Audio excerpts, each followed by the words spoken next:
할렐루야, 반갑습니다. 여러분, 계속해서 말씀을 나눠보겠습니다.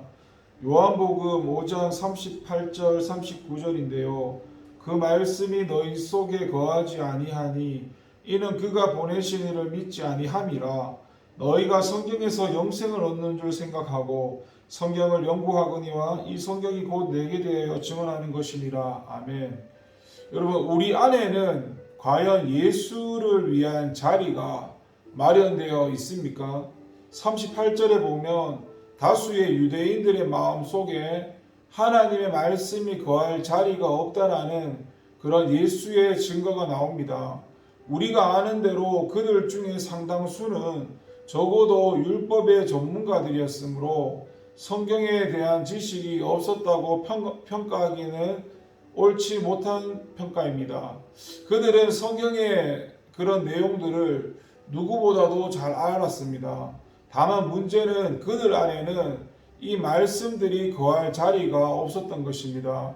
만일 그들 안에 이 자리가 있었더라면 말씀을 통해서 충분히 증거를 받으신 예수님을 거부하지 않았을 것입니다. 그들은 부지런히 성경을 읽기는 하였으나 하나님을 찾고 그분의 음성에 귀를 기울이기 위해서가 아니라 자신들의 입장을 지지하기 위한 논증을 찾고자 성경을 읽은 것 뿐입니다. 결국 그들은 닫힌 마음으로 성경을 읽었던 것입니다. 그들의 내면은 자신의 신앙, 자신의 사상, 자신의 입장 등으로 가득 채워져 있어서 이것을 뒷받칠 만한 성경의 증거들에는 관심이 있었지만 이것들을 밀어내는 하나님의 음성에는 도무지 관심이 없었던 겁니다. 오늘도 그리스도인들 중에는 이런 일들이 적지가 않은데요. 닫힌 마음으로 예수를 믿고 닫힌 마음으로 성경을 읽는 사람들이 허다한 것입니다. 이 사람들의 내면에는 자신만의 것들이 가득하기 때문에 예수님께서 들어갈 공간이 도무지 없습니다. 이들이 중시하는 것은 경건의 모양뿐이므로 생활 속에 나타나는 열매도 없고 능력도 없습니다. 그 내면에 자신의 것들이 많은 사람일수록 그리스도의 제자가 되는 것은 더욱 어렵습니다. 그래서 예수님께서 제시하시는 제자직의 첫째 조건으로 자기 부인을 제시하신 것입니다. 이것이 선행이 되어야만 열린 마음으로 예수를 쫓고 그 말씀을 받아들일 수가 있기 때문입니다.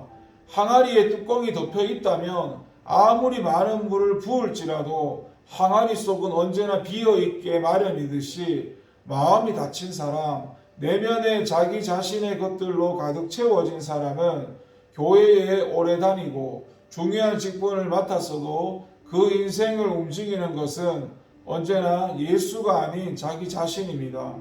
복음에 적극적인 거부 의사를 나타내는 사람들이나 기독교인이면서도 예수의 제자가 되지 못하는 이들은 먼저 자기를 부인하는 법을 배워야 합니다.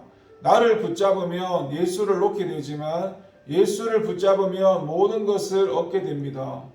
여러분, 예수님은 성경의 중심이 되시고 그리고 곧 이해의 빛이 되십니다. 39절에 보게 되면 유대인들이 부지런히 성경을 읽고 연구한 목적과 성경의 중심이 누구인가에 대한 예수님의 증거가 나오는데요. 유대인들이 이 성경을 상고한 목적은 성경에서 영생을 얻는다고 믿은 까닭이었습니다. 상고했다는 말은 그들이 날마다 계속해서 성경을 자세히 살핀 것을 나타냅니다. 그럼에도 그들은 자기들이 읽은 그 말씀을 이해하는 빛이 없었기 때문에 성경을 자구적으로만 알았기에 성경의 중심이신 그리스도를 배척하고 말았습니다. 성경을 부지런히 읽고 또 깊이 있게 연구하는 것은 좋은 일이긴 하지만은 그것이 반드시 신앙 성장을 돕거나 유익을 주는 것은 아닙니다.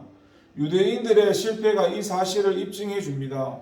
성경을 연구하되 이해의 빛 안에서 연구해야 바른 이해가 가능하고 유익도 얻게 됩니다. 그리고 그 이해의 빛은 바로 예수 그리스도이십니다. 그래서 누구든지 성경을 바로 이해하고 성경이 주는 유익을 얻으려면 그 중심에 예수 그리스도가 계셔야 합니다. 모든 성경은 예수에 관한 기록입니다.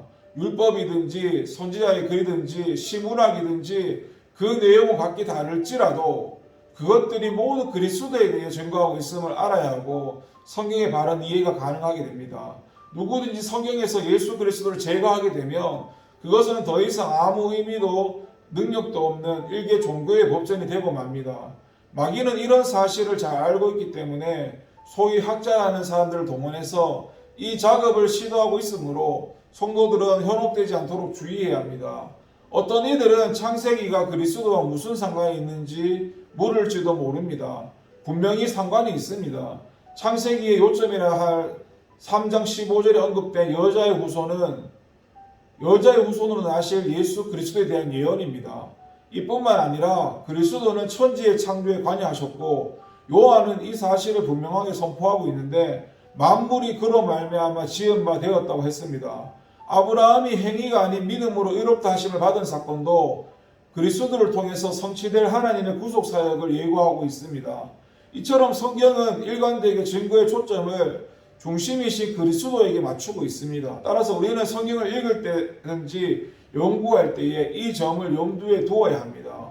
우리가 거기서 예수 그리스도를 발견하지 못한다면 그것은 바벨론의 창조설화나 재미없는 역사 이야기, 종교 서사시와 다를 바 없는 일개 고전으로 남게 되고 맙니다. 성경에 등장하는 지역이라든지 중심 인물은 각기 다를 수 있지만 모든 증거가 예수 그리스도에 집중되고 있는 것이 성경의 맥입니다. 그래서 우리는 성경을 대할 때에 예수 그리스도를 중심에 두어야 합니다. 그럴 때 성경을 옳게 이해하고 진리를 발견하게 될 것입니다. 여러분, 우리는 성도라는 이 자신의 신분이 얼마나 귀하고 가치 있는 것인가를 알아야 합니다. 이것은 하나님께서 우리에게 은혜로 주신 값진 선물입니다. 아무나 원한다고 얻게 되는 신분이 아닙니다. 수많은 사람들이 우리와 마찬가지로 복음을 듣고서도 이 신분을 얻지 못했다는 것은 이 일이 사람의 생각대로 되지 않았음을 잘 알게 해줍니다. 이제 성도로서 우리가 힘써야 할 일은 이 세상에 대한 책임입니다. 우리를 자녀와 일꾼으로 삼으신 하나님의 뜻을 찾아 발견하고 이에 충실해야 되는데 그것을 간단히 요약하면 곧 이 세상에 대한 책임이고 그 핵심은 복음 전도입니다. 우리에게는 이보다 더 중요하고 시급한 과제가 없음을 명심하고 이에 최선을 다해야 합니다. 우리가 믿음이 있는지에 대한 여부는 우리의 삶 가운데 나타나는 이와 같은 생활을 통해서 증명이 될 것입니다. 기도하겠습니다. 하나님 아버지 감사합니다. 말씀대로 살게 하옵소서. 예수님의 이름으로 기도드립니다. 아멘.